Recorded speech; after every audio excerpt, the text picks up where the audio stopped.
It's been one of the Queen's most difficult years to date. 1992 was famously labelled as her annus horribilis.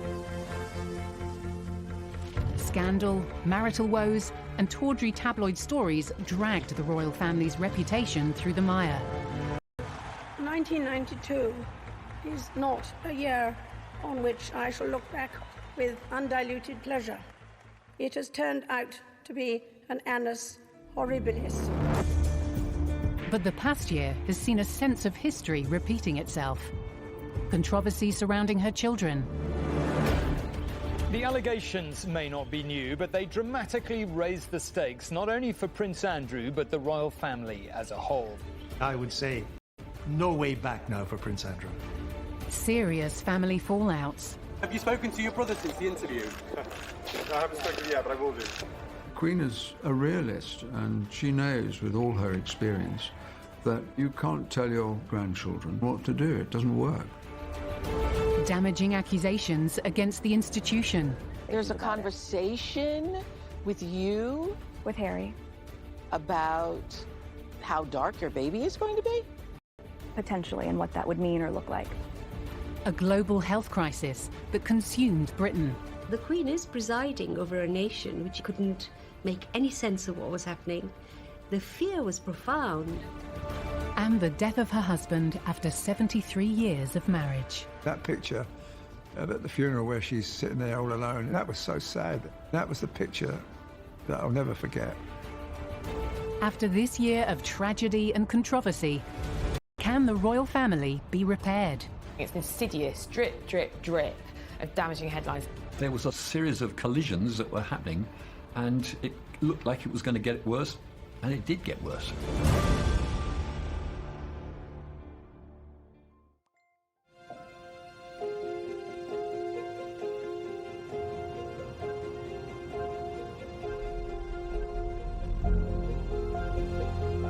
As the country saw in the new year, there was little cause for celebration. I think the mood in New Year's Day 2021 was pretty miserable, because by then the pandemic had been with us for almost a year. And at that time it was getting worse, not better. People were wondering, when are we ever going to get out of this? When will normality ever return? It was not a happy time in Britain. We couldn't make any... A recorded 77,000 people in the UK had lost their lives to the coronavirus pandemic, many of them elderly. Uncertainty lay ahead for Britain and its monarch.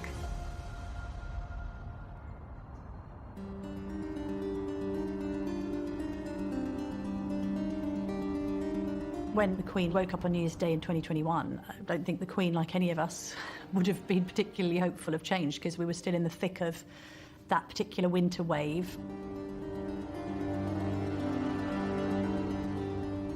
Britain felt like quite a dark place. COVID rates were rising again. People were really starting to struggle with yet another lockdown. Things were very tough, and it was no different for members of the royal family. It did not pass people's attention that the Queen and her husband were in the most vulnerable group of the lot. And I think that made a lot of people worried and uncomfortable. The Queen was 94. Considerable concern for her safety. Terribly important to protect the Queen. If we'd lost the head of state in the middle of this, that would have been an absolute disaster. Keeping the Queen protected from coronavirus was of paramount importance. If the Queen had had COVID unvaccinated, there was a very high likelihood that it would have killed her. Since the start of the pandemic, the Queen had been isolating at Windsor Castle with her husband, Prince Philip. Like the rest of the country, she spent the festive period away from her family. The Queen was acutely aware that they would be accused of abject hypocrisy if they felt that they were above the rules. She leads from the top. You know, if everyone else's Christmas is ruined, so is mine. Prince Edward and Sophie have told us that there were quite a few times when they were talking to the Queen and Prince Philip from sort of ground level, and they were up on a balcony, so that they were all socially distanced. The one thing the Queen would wish to do would be to set an example. In any society, individuals do look for leadership that gives them confidence and comfort. It's very much reflected in the Queen's Christmas message, to encourage people to keep going. Of course, for many, this time of year will be tinged with sadness. Some mourning the loss of those dear to them, and others missing friends and family members distanced for safety, when all they'd really want for Christmas is a simple hug or a squeeze of the hand. Behind palace walls, there were growing concerns for 99-year-old Prince Philip, who'd suffered serious illness in the previous years. Unique bubble. HMS Bubble was the name that was given to the group of people that self-isolated with the Queen and Prince Philip, and that was a name coined by Tony Johnson-Burt, who's head of the royal household. And he was very much likening the kind of camaraderie with that of a ship. And that was quite onerous on those members of staff, because once they were in the bubble, they stayed in the bubble. Once they'd committed, they were in, and that meant that they were there, locked in, and not able to see their own families for quite a huge amount of time. The point was the Queen and the Duke not to get this virus. But because of that, the Queen lost contact with the general public, and she never went on any engagement. All those things were put on hold. The Queen feels that she's got a job to do. It was frustrating not to be able to do her job in the normal way and to get out and to meet people. Isolated at Windsor, the Queen had plenty to occupy her thoughts. Not least among them, the growing schisms in the family, which were about to get worse.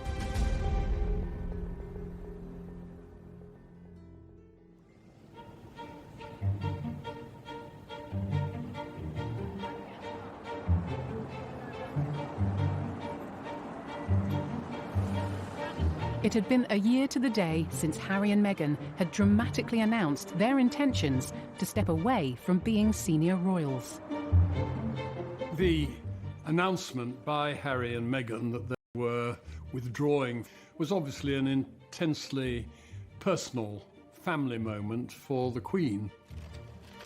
They went off to Canada for a bit, and then they came back, and then they threw all this at the Queen and said what they wanted to do, and she very wisely said, well, give it a try and have a year's probation. The transitional period was put in place as almost as a kind of safety catch, so that should the couple go to America and decide that actually they'd made the decision, had they found themselves unable to make things work, that they still had this opportunity to return and resume. It's almost like granting them a year-long sabbatical, if you like. Now the year was almost up, and face-to-face discussions between Harry, Meghan and the Queen were said to be planned. As I understand it, Harry thought that having had this year's grace period for everyone to kind of cool down after the emotion and heat and fire of the Sandringham summit, now everything was kind of a bit calmer. Harry was going to come over to the UK to talk to the Queen and courtiers face-to-face to try and thrash this out. But a ban on non-essential travel threatened to put talks. I think it was also a terrible time from the Queen's point of view, given how unwell Prince Philip was and the difficulty she was going through, being isolated in Windsor, trying to lead the nation as best as she could. It's been a huge disappointment to the Queen, and I don't think she really understands why it was necessary or why it was done. With the transitional year ending, the Queen now faced difficult questions about the Sussex's future. She sticks to her decisions, so if things go wrong, she never turns around and says, well, who advised me to do that? But very much is aware that she had the final say on what should be done in a certain situation. There was this concern that they were going to set up shop in direct competition in the US, and that would have proved difficult. So on one hand, the Queen had the pressure on her to kind of preserve the institution of monarchy, while also trying to preserve her own familial relations with her beloved grandson. I don't think either side emerged from it terribly well. There was a sort of series of collisions that were happening, and it looked like it was going to get worse, and it did get worse. But Harry and Meghan's departure from royal life wasn't all the Queen was dealing with. Behind closed doors, the health of Prince Philip her rock for so many years was deteriorating. Since he retired in 2017, there had been concerns about Prince Philip's health. The idea of a 99-year-old man going into hospital is always a worry. Those who saw Prince Philip leave hospital and return to Windsor could see that he was a very sick man.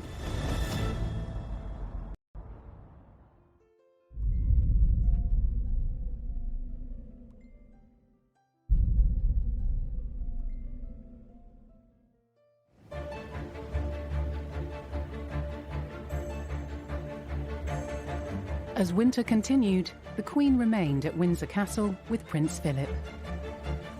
I don't think that the Queen and Prince Philip have ever spent quite such a long time completely together, because they were both busy, they were both travelling in different directions, they were both doing different things. They weren't ever really quite as together as they were for this long period of time.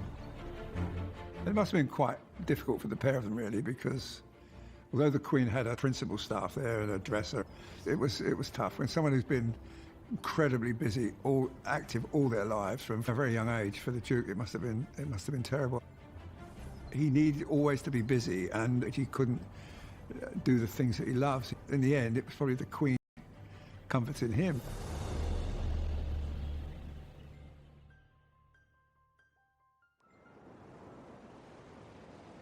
Sussex have tonight announced they are expecting a second child. I'm sure the Queen was absolutely delighted to hear the news that the Sussex were expecting a second child, but it is difficult for the Queen because she hasn't been able to see Archie. I think the last time she actually saw him in the flesh was November 2019. The only time she's ever going to see these great-grandchildren is if they come over to the UK. Maybe she'll see them next year as she marks her Platinum Jubilee. We have to wait and see. The following day, more news emerged from California. This time, it wasn't so good. It was revealed that Harry and Meghan were to give their first interview since stepping away from the royal family to US talk show host Oprah Winfrey. It came as a huge surprise to the royal family that Harry and Meghan were prepared to do this, and to do it with Oprah Winfrey. There was surprise, some anger, maybe a little apprehension as well, that they were giving this interview, because not only had they cut loose and seemed to want to do their own thing out in California, but that they were going to wash their dirty linen in public. It was much better when the monarchy was more of mystique. There is less privacy, and I think for their sakes that's a pity. News that the Queen's grandson was discussing royal life with one of the world's most famous interviewers sent shockwaves through the royal household and around Britain. It was dominating the newspapers. It was totally dominating the airwaves. When's it going to be screened? And then they were putting little segments out, which was getting people in a state of frenzy almost about it. To say there were misgivings in the palace would be an understatement. Harry and Meghan had already privately aired a lot of their grievances. So when this sit-down with Oprah was announced, the palace probably knew what was coming, and it wasn't going to be pretty. Is in hospital tonight on his doctor's advice after feeling unwell. Prince Philip, who turns 100 in June, was admitted to the King Edward VII Hospital in London as a precaution. In a statement this afternoon, Buckingham Palace said he is expected to stay there for a few days and is in good spirits. When he first went into hospital, of course, alarm bells started ringing. It was all just a really difficult and uncertain period.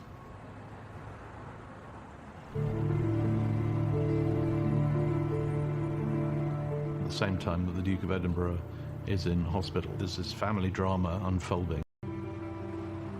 I think it had become abundantly clear as time had gone on. For the interview made it quite clear they weren't coming back. So rather than have endless speculation about this 12-month review coming to an end, the decision was just taken, right, they're not coming back, let's just clear that one up. Unable to talk face-to-face, a final decision on Harry and Meghan's future was made, with them 5,000 miles away. The Queen would have tried to talk him out of it, in a nice way. Do you really need to do this? He wanted to keep his titles, he wanted to keep the name for his charity, and the Queen stopped that straight away. She said, you're either going to be working here as a member of the royal family, or you're going to America. If you go to America, you're just Prince Harry. And she was adamant that was the case. the Queen was upset about that. And every one of them knows the last thing you want to do is upset the Queen.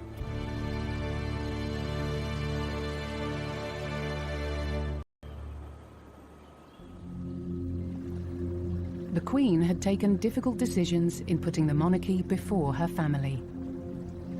Now she had to face up to problems closer to home, where Prince Philip's condition was getting worse. Prince Philip went to hospital. To begin with, they said as a precautionary measure. He then had to be moved from the Edward VII to another hospital. Like many Britons, Queen was unable to visit her husband as he continued his stay in hospital. The royals were probably acutely aware that there's a lot of transmission in hospitals. They didn't want to put the Queen at unnecessary risk. What's the point of her being in a bubble for months and months and months, only to then travel to London to a hospital? She must have been concerned, but she probably spoke to him every day on the phone. And she probably discussed the Harry and Meghan situation on the phone with Philip. And I think if he had any patience left, he would have probably calmed the Queen down a wee bit, you know. Prince Charles managed to visit his father, but left visibly distressed. But Charles left pretty upset, so I figured that conversation had been, it's not far off for me, you know. He's talking to Charles and probably saying, you know, like most parents would say, look, take care of your mother, keep your eye on your mother, make sure she's, you know, everything's fine. You know, it's the sort of thing you would say. He was 99, and he had recurring problems. And at that age, I didn't think he would come out. I said to my family, I think this is the end for poor Prince Philip.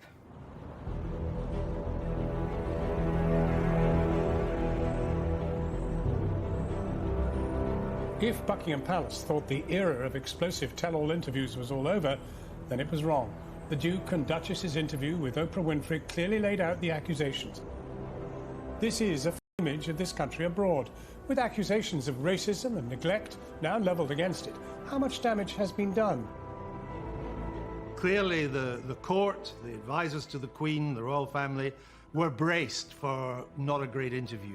But I think even they didn't appreciate just how bad it was going to be in terms of the claims that Harry and Meghan were making. The biggest and most incendiary claim was obviously the suggestion that a royal, as unnamed even now, was racist or racist about the skin tone of their future children. There is a conversation. Hold up. There's Stop several right now. There's several conversations. There's a about conversation with you, with Harry, about how dark your baby is going to be? Potentially, and what that would mean or look like. It was quite uncomfortable to think that possibly there might be somebody in the family who didn't understand the insensitivity of what Meghan was alleging. That, you know, it definitely cast a very big shadow over the royal family, and because of the lack of precision about the allegation, it was quite difficult to disprove it. The couple also said Meghan suffered from severe mental health problems, that she was suicidal, and that they didn't get help from the palace powers that be. From the palace's perspective, they've literally thrown a grenade into the centre of the House of Windsor, and the royals are having to pick through the wreckage. Any personal crisis, any familial crisis for the Queen is an institutional crisis, because the family is the institution is the family. These claims were massively damaging, because effectively Harry was saying there's something rotten within the institution. The Queen is the institution. He said that I needed to go somewhere to get help. I said that I've never felt this way before, and I need to go somewhere. And I was told that I couldn't, that it wouldn't be good for the institution.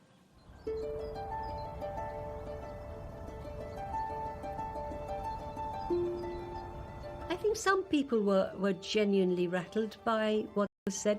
Prince Harry was speaking as a free individual.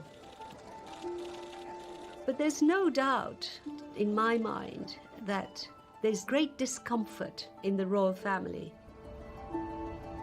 The difficulty arises is once you start communicating publicly and other issues come in about things that might have gone wrong in different parts of your life. All these things can be dealt with, but they're best dealt with in a private and discreet way. It had a very polarising effect. Everyone was sort of more entrenched in whatever position they happened to be beforehand. And in the middle, you would have had, you know, the royal family and the Queen just thinking, this is just very sad. The allegations of racism risked harming the Queen's relationship with the Commonwealth, which she'd been head of since 1952. The Commonwealth, it remains one of the most extraordinary multinational groupings in the world today. To endanger that by making remarks, I think you've got to be very careful before you cause that sort of damage.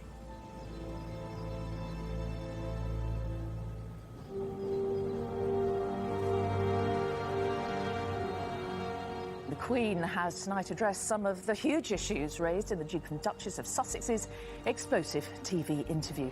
More than 24 hours since it first aired in the United States, a statement was finally released on the Queen's behalf. With such huge allegations aimed at the monarchy, the Queen decided to respond. We all face our difficulties within families. We would very much prefer that it was private. And I think one very good thing was that Buckingham Palace, I thought, put out an extremely sensible statement saying any difficulties of this sort we will pursue in private. And I think that's the right thing to do. The response, when it did come, really did divide opinion. Obviously, this had thrown up huge debate across the UK, and people, were rightly concerned at any suggestion that the royal family were racist. The Queen's response was to the point, and she said that, well, they were saddened to hear about the extent of the issues they'd suffered. Some recollections may vary. The Queen was basically saying, that's not my recollection of what happened at all. There's no question in my mind that the Queen would have seen the interview as disloyalty, an unnecessary disloyalty. She'd gone out of her way to try and make things work with Harry and with Meghan. She's handled it magnificently, but I think it was a huge disappointment to her. And I think she saw it as an unnecessary disappointment, a disloyal disappointment. It was a rocky moment for the Queen and the monarchy. Her previous Annus Horribilis, 1992, the events that happened then were really personal events to her. But this time, it's been a national event, which has been combined with various personal sadnesses. I think it must have been extremely difficult for the Queen. All the allegations that came out of the Oprah Winfrey were shocking. She threw out a lot of things left and right without being very specific about it and caused an enormous amount of trouble. There was mild comfort for the Queen when Prince Philip was finally released from hospital. But at 99 years old, there were still serious concerns for his health. Those who saw Prince Philip could see that he was a very sick man. He leaves a tremendous hole in your life, and it affects you hugely, the thought that you're not going to be able to talk to that person again. She's had this terrible year because of everything that's gone on with Harry and Meghan and the pandemic grounding her when all she wants to do is go out and about and do her job. And then her husband dies.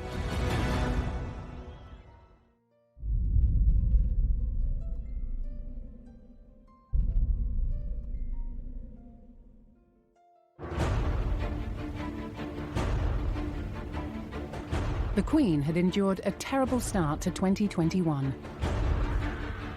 The COVID pandemic was still crippling Britain. Accusations against Prince Andrew refused to go away. Duke of York scandal kind of continued throughout the whole of the pandemic. Efforts are being made to try and rehabilitate his image, but the pandemic has put all that on hold. And actually, from the Queen's perspective, it's probably been convenient to her that he's just been completely out of the limelight. And equally, the attention's been largely on Harry and Meghan. The fallout from the interview between Harry and Meghan and Oprah Winfrey looked set to continue. And now Prince William was embroiled in it too. The Queen had the pressure on her. There have been comments made about Prince William being trapped, for instance, but the Queen has almost, as ever, remained sacrosanct in all that. In the days after the interview, Prince William also responded. Have you spoken to your brother since the interview? No, I haven't spoken yet, but I will do. And can you just let me know, is the royal family a racist family, sir? No, we're very much not a racist family. The breakdown of Harry's relationship with his older brother William was highlighted in the Oprah Winfrey interview. But the cracks had been growing for some time. When I first saw reports that the relationship was breaking down, I didn't quite believe them because the two boys had been pretty close for most of their lives, and they'd been through hardship together with the death of their mother.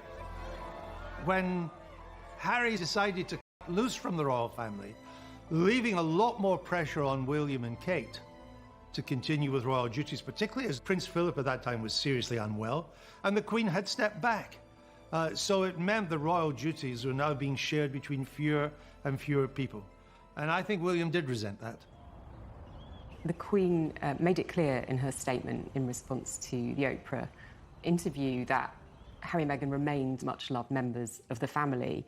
And it's clear that, you know, the falling out between the brothers in particular will be very hard for her to bear, particularly given that she took a close interest in their upbringing following the loss of their mother. You know, these are two brothers who have been inseparable for many years, and it's incredibly... The book Finding Freedom, released the previous year, had intensified rumours of a rift between the brothers. Finding Freedom was the first course in the long banquet of Sussex revelations. The book confirmed in many people's minds what a lot of people already knew, which was that the two brothers had really, you know, fallen out, and that there was a real unhappiness on the side of the Sussexes. I think we knew that Harry and William's relationship had changed over the years, just because Harry himself admitted that they were on different paths. There were reports that there had been tensions. The Queen is a conflict avoider by nature, and therefore the idea of Harry and William not being close, I think, would really trouble her. It must be upsetting the Queen to see that in her family, that two boys that grew up together, they played soldiers together, they had their treehouse at Highgrove together, they learnt to fly together, they flew helicopters together, and now they're not even talking to each other. I don't know what it's going to do to make it right, but it's got to come from him, and it's got to come from him in a big way, and from Meghan. I think it's possible you can change any situation if you really both want to. But, you know, while there's feud going on with his brother, where they barely talk to each other, it's not nice.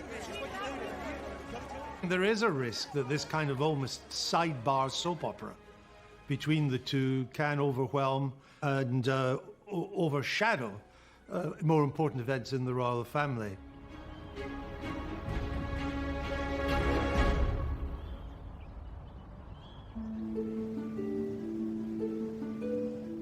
Now, when Prince Philip went into hospital on the 16th of February, it was, we were told, out of an abundance of caution. Tonight, on the 16th of March, he is finally back home with the Queen at Windsor. He left hospital in central London by car after 28 nights. Quite a lot has happened during that time. I'm so glad that he got back from the hospital. I think that was very important to him because he had a very strong sense of history. His mother and his grandmother were both born in Windsor Castle, and he and the Queen loved Windsor Castle, and that, I'm sure, will have been a great comfort to the Queen. But shortly after Prince Philip's release from hospital, the Queen suffered the worst heartache of her reign. She's had this terrible year because of everything that's gone on with Harry and Meghan. The pandemic grounding her when all she wants to do is go out and about and do her job. And then her husband dies.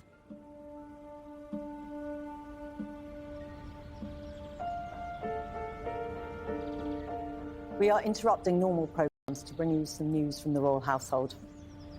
It is with deep sorrow that Her Majesty the Queen announces the death of her beloved husband, His Royal Highness Prince Philip, Duke of Edinburgh. It was a terrible loss to the Queen in the most terrible of circumstances, of lockdown, of the Queen being on her own, of the royal family not even able to come and see her and comfort her. His death would also be a period of national sadness for the Queen herself. At 99, he had a great innings. Very fit man, kept himself fit, kept his brain active. But he'd gone and she was now on her own. She loved that man. Oh, God. What a romance, what a life. She's always had Philip by her side, who's supported her ideas and what she's wanted to do. Prince Philip was the backbone to the family because he kept control and he gave sound advice. He was always there for them. They could all go to him. I mean, I think he was very broad-minded and he was a great fun and he could say it how it was. She's quite shy by nature, and I think that combination of character worked very well. They made a great team.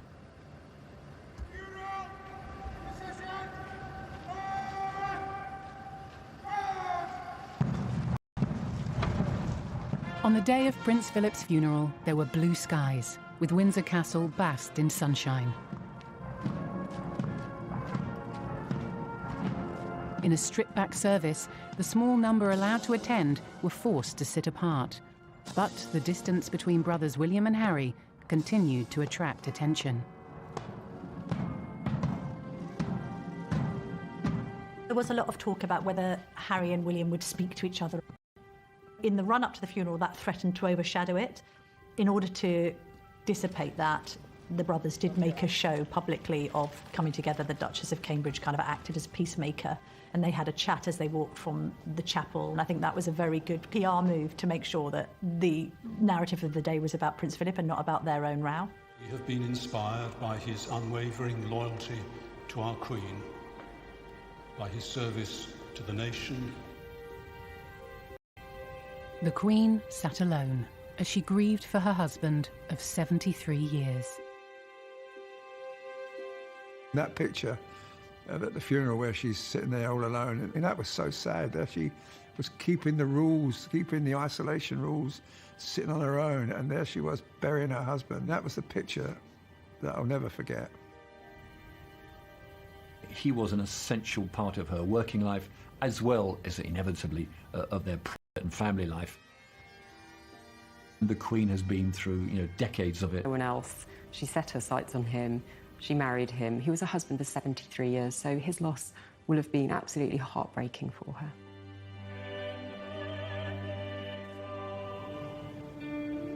The Queen now had to get used to life without Prince Philip, but things were not about to get any easier.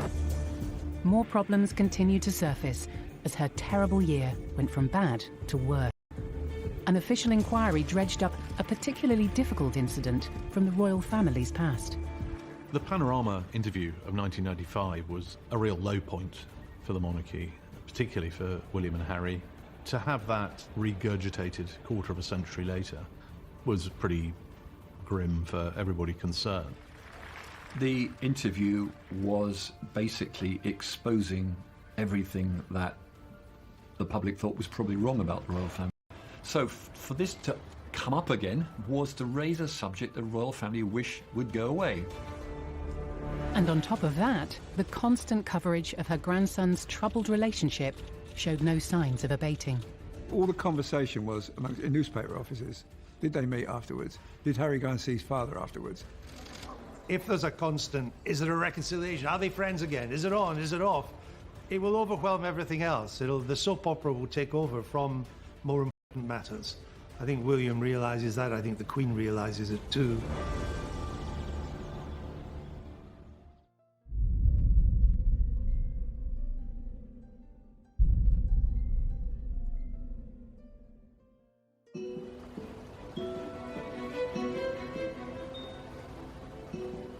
As spring drew to a close, the Queen was coming to terms with one of the worst years of her entire reign. She's lost her husband. She's lost the solid figure in her life since she was almost a teenager. She's been in isolation so much that she can't meet her people, which she loves to do. She can't meet her family, which she loves to do as well. The scale of the crisis we've been through is so huge. It's put more on the Queen's shoulders, I would say, than any previous crisis.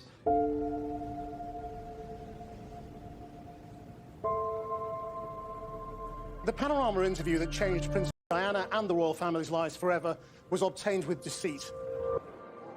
What we discovered about the Diana interview with Martin Bashir was basically that Bashir misled people in order to get the interview.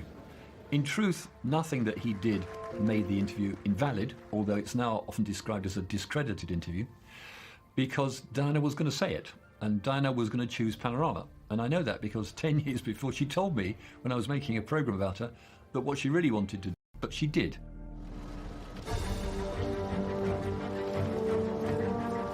I mean, the 1990s were a difficult time for the Queen. The Diana interview, the Andrew Morton book, Diana's death, and how to handle that. I think the last thing she wanted was to be reminded of that time. She has moved on from that. She was a victim of it in a way. She suffered from it and had to learn a lot of things from it too. The Queen doesn't like private issues being made public. The interview was basically exposing everything that the public thought was probably wrong about the royal family. For this to come up again was to raise a subject the royal family wish would go away.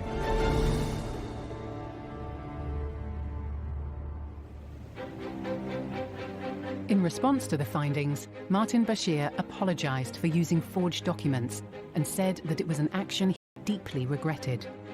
Bashir added that he believed the forgery had no bearing whatsoever on the personal choice by Princess Diana to take part in the interview. The Queen remained silent, offering support to her family behind the scenes. The Panorama interview of 1995 was a real low point for the monarchy. So to have that regurgitated quarter of a century later was pretty grim for everybody concerned.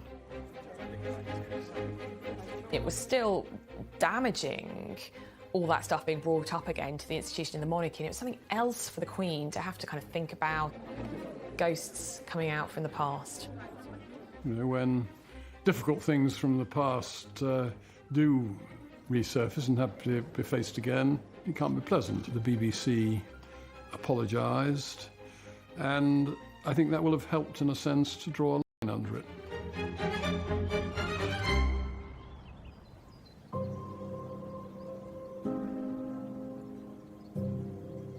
On a sunny Saturday afternoon in the grounds of Windsor Castle, the Queen officially celebrated her 95th birthday in a scaled-back Trooping the Colour service.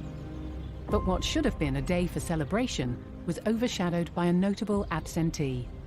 Prince Andrew did not attend, as rumours and allegations continued to follow him. Prince Andrew is a bit of a tragedy. It needn't have been that way. He should have seen the writing was on the wall in mixing with Jeffrey Epstein long before he realised he couldn't do it. Prince Andrew's friendship with Jeffrey Epstein had been repeatedly questioned after the business tycoon was convicted in 2008 for procuring a person under the age of 18 for prostitution. With this man, long after the scandal had broken, now, would you carry on seeing the man in public? Would you go to his house in New York? That's the problem. He still stayed in contact even though after the guy had been in jail for the most horrendous of crimes. Allegations of sexual assault were first made against Prince Andrew by Virginia Giuffre in 2015, but the claim was dismissed and struck from court. After Epstein was arrested again for sexual offences in 2019, the allegations against Prince Andrew were made public. His position is that he doesn't even remember meeting her. But of course, it is really serious reputational damage, and there's nothing that the Queen can do. It is damaging for the Queen professionally in the institution which she represents. The press began to ask more and more questions. The American authorities were asking more and more questions. At some point, somebody inside the palace, and it looks to be pretty much around Prince Andrew himself and his close advisors, decided it was time to face it out and to actually go out there and answer the questions. In order to clarify the ongoing scandal, Prince Andrew had spoken exclusively with BBC Newsnight's Emily Maitlis. Now, you could argue, in a normal situation, that was actually an honest and good thing to do. That is not the way it turned out. It was truly dreadful. On that particular day that we now understand is the date, which is the 10th of March, I was at home. I was with the children. I'd taken Beatrice to a Pizza Express in Woking. Why would you remember that so specifically? Why would you remember a Pizza Express birthday and being at home? Because going to Pizza Express in Woking is an unusual thing for me to do. At the end of it, he thought he had done rather well, which suggests no sense of judgment or no self-awareness. The Duke of York had hope that it would kind of clear the air, he could get his version of events over, and that it would wipe the slate clean and enable him to kind of carry on with his royal life. In fact, it did the complete opposite. It proved to be a catastrophic mistake that he has struggled to recover from ever since. Although Prince Andrew still held his title as Colonel of the Grenadier Guards, his role was replaced at this year's Trooping the Colour service. He has strenuously denied all the allegations against him. The poor Queen, it really feels as if, you know, it's one kind of blow after the other. This is one of the most serious affairs of the last 5-10 years for the Queen. This is not going to go away.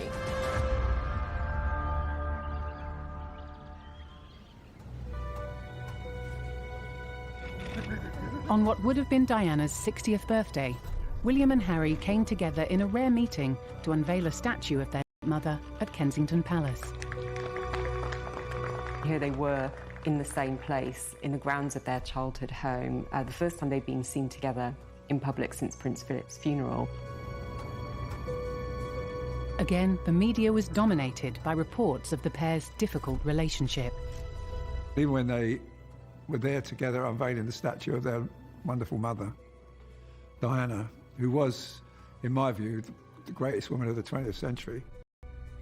No one's looking, the statue, everybody's looking at their reaction to each other, and because it's duty, they just got through it.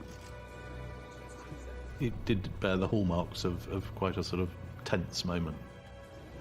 People were hoping this was going to be the moment that the brothers reconciled, and I think, you know, there's more work to be done to that relationship. The unveiling of Diana's statue marked another royal engagement that threatened to be overshadowed by the warring brothers. I mean, it must be galling, bluntly, for the Queen. I don't think you ever quite get used to it when it's so close to you personally to see your own grandsons being cross-examined, in a sense, or their body language constantly being poured over by the press. I'm pretty sure, from what I've been told, that Prince William and Kate are reconciled to the fact that it's broken and it can't be put together, not in the foreseeable future anyway, and that they need to go their way, and William and Kate will go their way.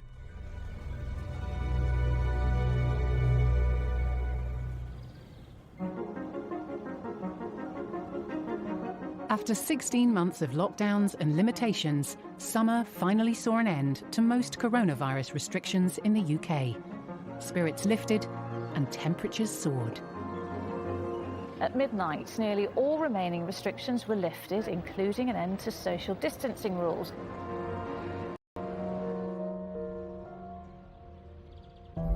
But on the same day, the Queen faced another bombshell from her grandson. Prince Harry suddenly announced that he is going to be producing an autobiography in the Queen's Platinum Jubilee year. And I don't think anyone at the palace was terribly happy about that, but at the same time, I don't think they were terribly surprised. The palace will be completely dismayed that Harry is writing a book. It's not what the royals are meant to do. It's unfortunate, it's unnecessary. I don't know why he's doing it. He doesn't need the money. Every time he does something like this, the return will be diminished and diminished and diminished until there's no return. Harry's memoir is expected to reveal intimate moments from his time within the royal family. The Queen was taught to not wash her dirty linen in public. She's been brilliant all her life about not discussing family problems in public. She is the past master of it. It will be hard for the Queen at her age. She loves her grandchildren, no doubt at all, and her great-grandchildren. She'll just have to think and feel with Harry, not hold herself apart. Why should he not be able to speak freely? The book itself may cause the royal family more anguish. It's never really been done before. The Duke of Windsor did write a book, but it'll be years and years after his abdication. Harry's gone down a road from which there is no good ending, because every book will have to be more sensational than the last. It's almost like he's still settling scores. So much depends for the royal family now on how Harry decides to proceed. And to put it bluntly, has he run out of ammo? Has he got things he still wants to get off his chest? There's a phrase about autobiographies being the perfect vehicle for telling the truth about other people, not necessarily the person writing it. It's an account from his perspective. The royals will be hoping that he doesn't stick the knife in. We'll have to just wait and see. It had been a tumultuous year, and as summer progressed, the Queen's family continued to attract headlines that were threatening to damage the reputation of the monarchy. She's reigned for very nearly 70 years, and she's been an extremely good queen. And if some of the others can't shape up and get on with it, that is to some extent their problem. How the Queen deals with that is she deals with it in private, and I'm sure that's the effective way to do it. But more controversy lay ahead for the Queen as the scandal surrounding Prince Andrew continued. Prince Andrew was due to go up to Balmoral on holiday with the Queen and Sarah Ferguson. So I suspect her courtiers may be trying to work out how best to contain damage limitation. Prince Andrew must be ruining the day he ever met and entertained Jeffrey Epstein. This is again casting a huge shadow over the royal family. The Queen obviously is a loving mother. She'll be incredibly concerned about this. But there's no getting away from the very serious nature of these allegations.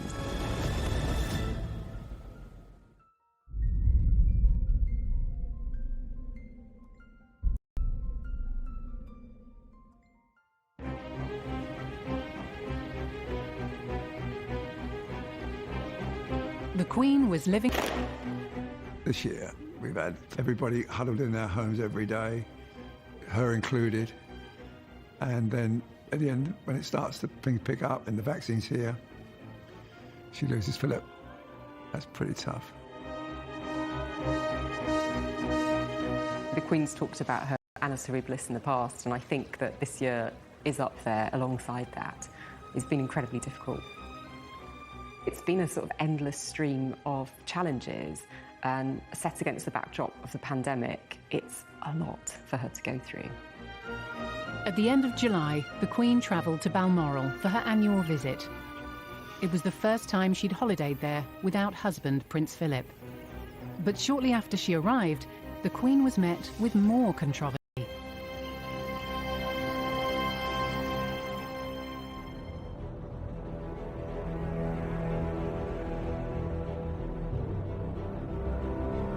The allegations may not be new, but they dramatically raised the stakes, not only for Prince Andrew, but the royal family as a whole. For the first time, Virginia Giuffre has alleged in graphic terms in a court document that she was threatened into engaging in sex acts with Prince Andrew while she was a child, and when she claims the prince knew she was the victim of sex trafficking. She is suing him directly for damages in a civil case.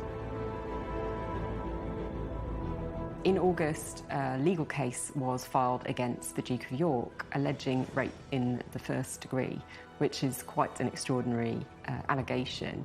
And this is a civil case, so it's not a criminal procedure, but it's been brought by his longtime accuser, Virginia Giuffre Roberts. And it's something that is not going away anytime soon.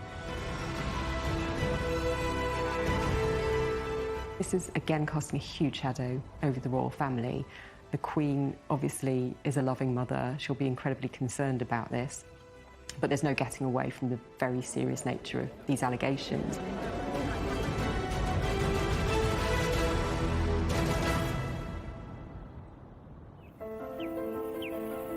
The day after the court documents were revealed, Andrew arrived at Balmoral, cutting short the Queen's summer holiday for crisis talks.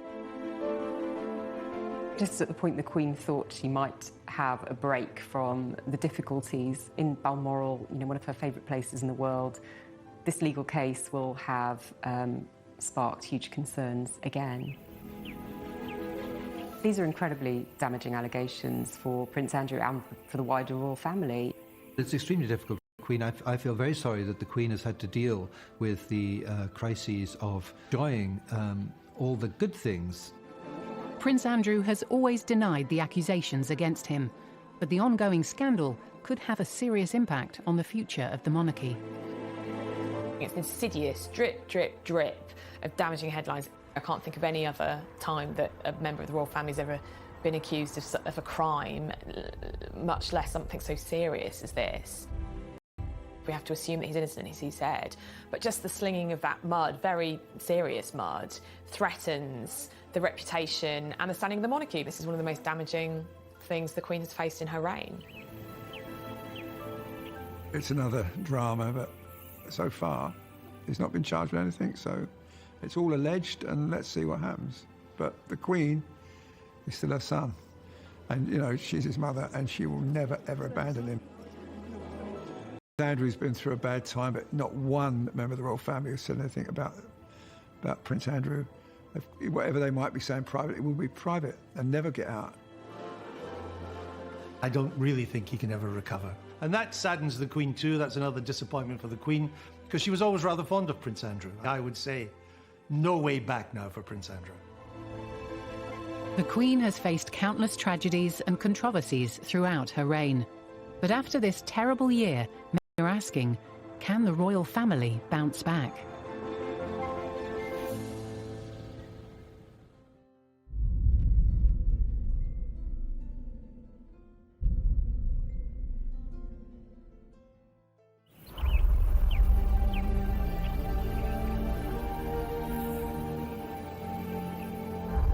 As 2021 continued, the Queen was presiding over an increasingly fractured family. Acrimonious departures and a US federal investigation were unlike anything the Queen had witnessed during her reign. And her children continued to dominate headlines as the year went on. Now, you might not know the name Michael Fawcett, but there was a time when he was an indispensable aide to our future King, Prince Charles. Today, both men were reported to the police over cash for honours allegations. Claims of misconduct from within Prince Charles's camp threatened to bring the monarchy into disrepute after Charles's former aide Michael Fawcett stepped down from his role as chief executive of the Prince's Foundation. It followed claims that Fawcett helped secure a CBE for one of the charity's donors. Did you secure honours for cash? Any comment on the revelations in newspapers the last couple of days, sir?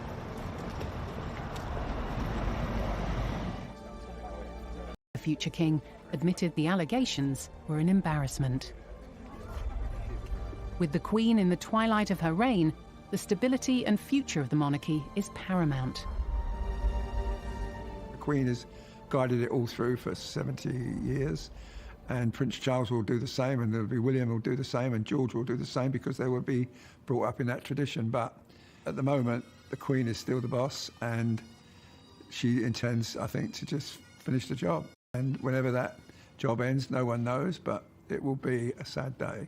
And as Prince Charles once said to me, I never ever say when I'll be king, because that's the day my mother dies, and I will be so heartbroken.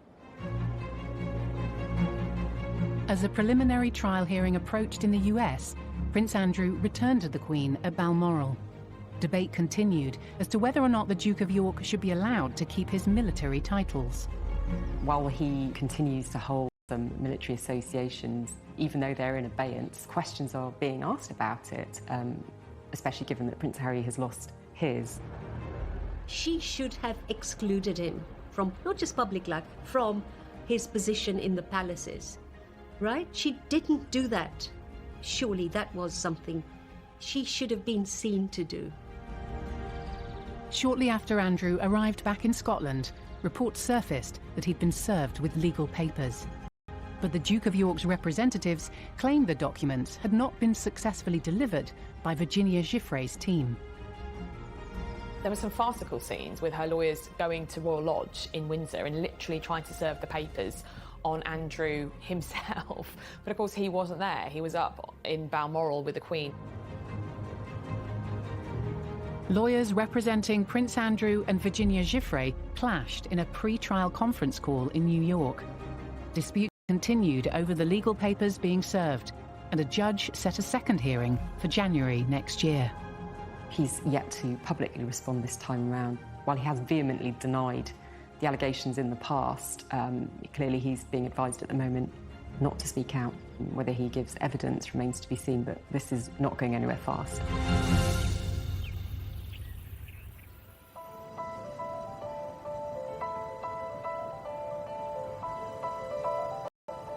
The The Queen was forced to pull out of her first public appearance for weeks today with a new health problem. She had been due to watch the remembrance service at the cenotaph, but withdrew this morning with a bad back. With a difficult year coming towards an end, a disappointed Queen had to miss one of the most important events in her calendar. It was the first time in over 20 years that she'd not attended.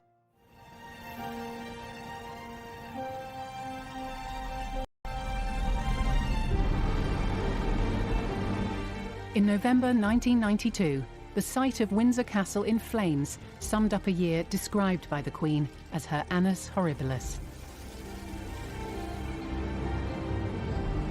Certainly you see it as another annus horribilis because of Megxit and a pandemic. What we can certainly conclude is, it's not always plain sailing for the royals. If you just look back at all the events over the last year, it was this bleak period. She's been through some very sad moments, some of the saddest days of her life, saying goodbye to Prince Philip, and that incredibly sad image of her alone in St George's Chapel. I mean, that really is heartbreaking, and yet through all that, she's absolutely committed to the job.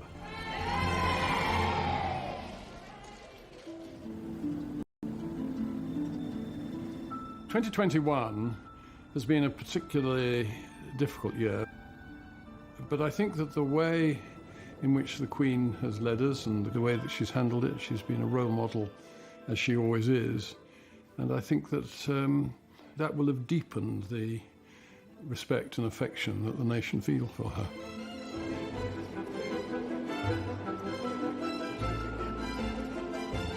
She's going to be 96 next year. She's celebrating 70 years on the throne. It should be a celebration of every brilliant bit of her reign, but actually when you look at the monarchy in its current state at the moment, it's fragmented, the family's divided, and there are these very serious problems. And I feel really sorry for the Queen because she's worked so hard. She's always put duty above everything. I just hope that there's a period of stability and calm so that she can celebrate her Platinum Jubilee with a bang.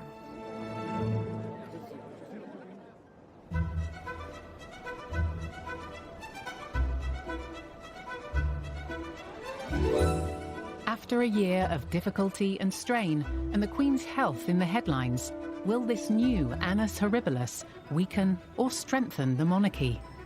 The strength of our monarchy has been, that it is able to adapt. It's always changing, and I think providing the values are still there, it often changes for the better.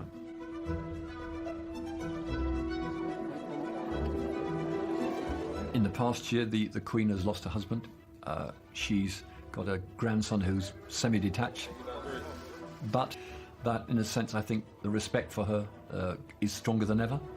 And I think that the future of the royal family is probably more secured as a result of the way he has steered us through these difficult months.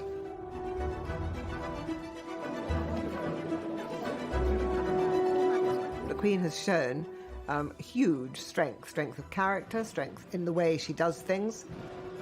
She's always listened to advice. She's just an incredible woman, and I admire her enormously. She has been a rallying call for the nation. She has been a unifying figure for the nation. She has been a figure of love for the nation as well, and a figure of common sense for the nation. That wasn't always true in previous crises. This time she's come through with flying colours.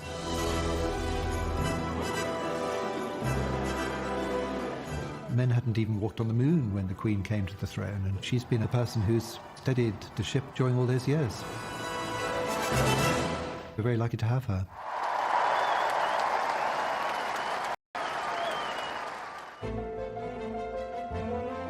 Our royal in the spotlight next Saturday is the Queen's naughty little sister, Princess Margaret, who certainly raised a few real eyebrows. A Scandalous Affair is brand new at 8:40. Next tonight, we all love great entertainment on the telly, but better still when it all goes Pete Tong. When Saturday night TV goes horribly wrong. After the break.